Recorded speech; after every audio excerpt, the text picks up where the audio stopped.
She basically takes the hair and stores it in small plastic bags in the bathroom. She eventually burns the ball of hair. What's up, you guys? It's Dasha and welcome back to my channel where I teach English, give personal development tips and much more. In this video, I wanted to share with you a whole bunch of super weird Russian-Ukrainian superstitions. I feel like superstitions are so deeply embedded in our culture and daily routine that I sometimes forget that they're just superstitions. I also never questioned their origin, but recently I did some research and found out where some of these insanely bizarre superstitions came from and wanted to share them with you guys. So make sure to stick around till the end of this video.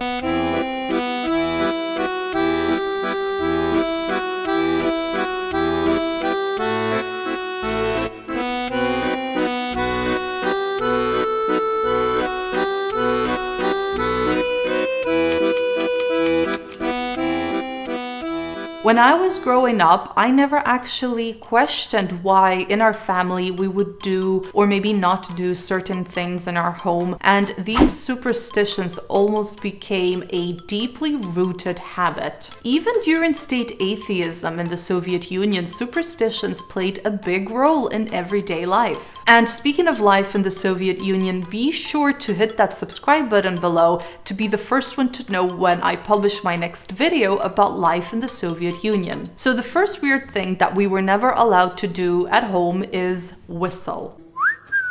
Yes, whistle. Genuinely, my parents would never let me or my brother whistle in the house. We'd get told off in like a second, and we were told that if we whistled, we wouldn't have any money. I'm broke, okay?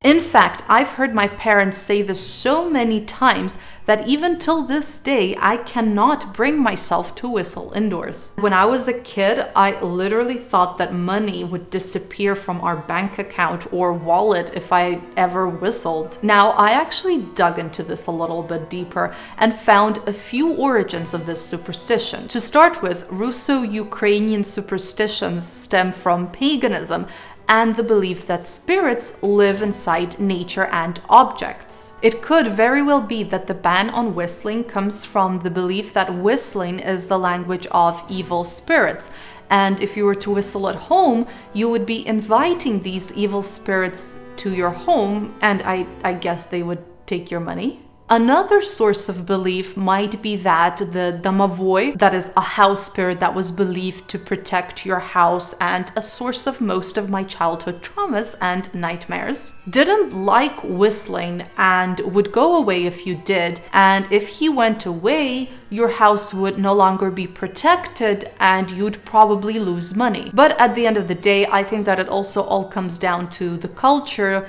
and the belief that whistling is just flat out rude and annoying. Second superstition, having a sit for a short period of time before going on a trip.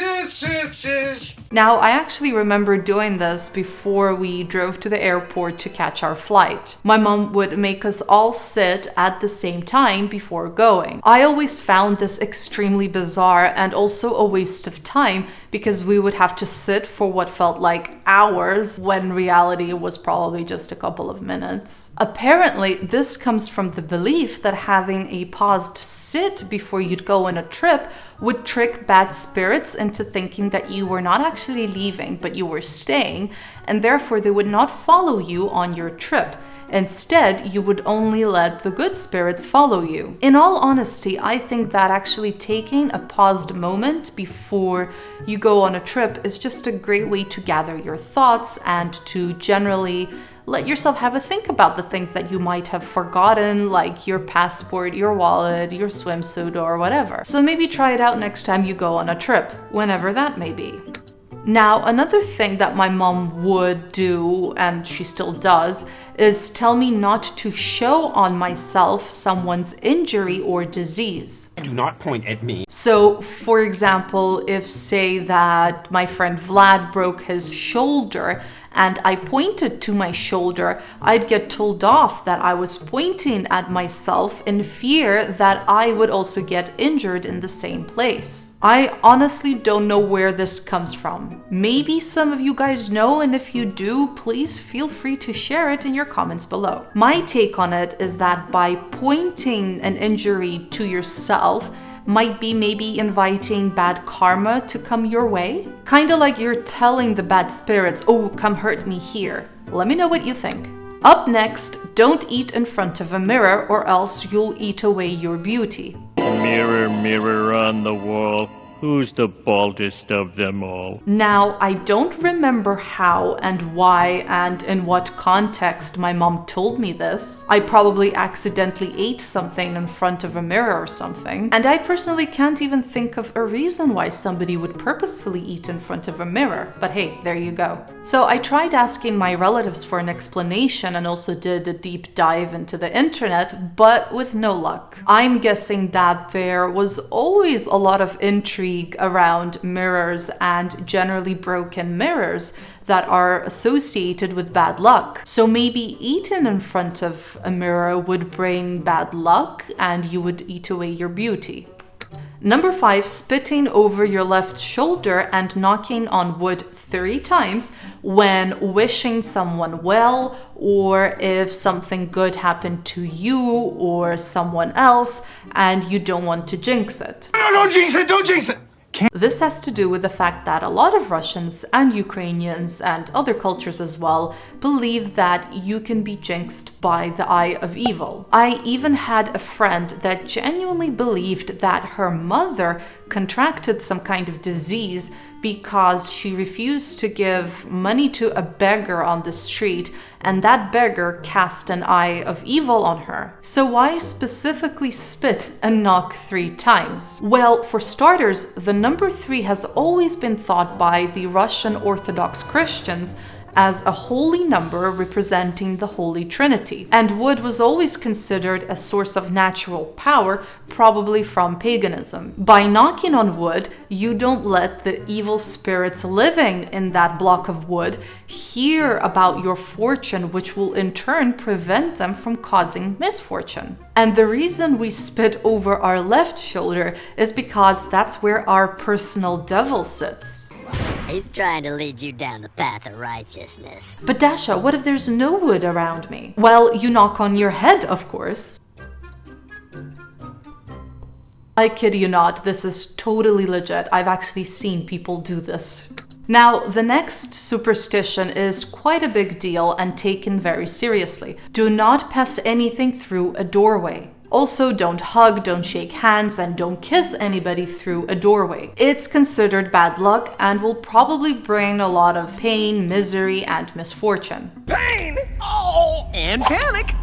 But there are historical reasons for this superstition that date back to Ukraine's and Russia's pagan culture. In ancient times, Slavs would deposit the ashes of a deceased under a threshold, most likely because thresholds were believed to be a boundary that separated the living and the dead, and passing something over it would disturb and anger the dead. Nowadays, people just believe that any kind of activity in a doorway's threshold will simply bring bad luck. And this brings me to number 7. Don't lick knives. Whilst I don't think it's ever a good idea to lick a knife, unless of course it's just a butter knife, I was always told by my mom that licking a knife would make me a mean and angry person. Oh, and you also shouldn't gift knives, or watches, or scarves, because it will bring bad luck. But if you do, you should always give some money in return to make it look like a purchase,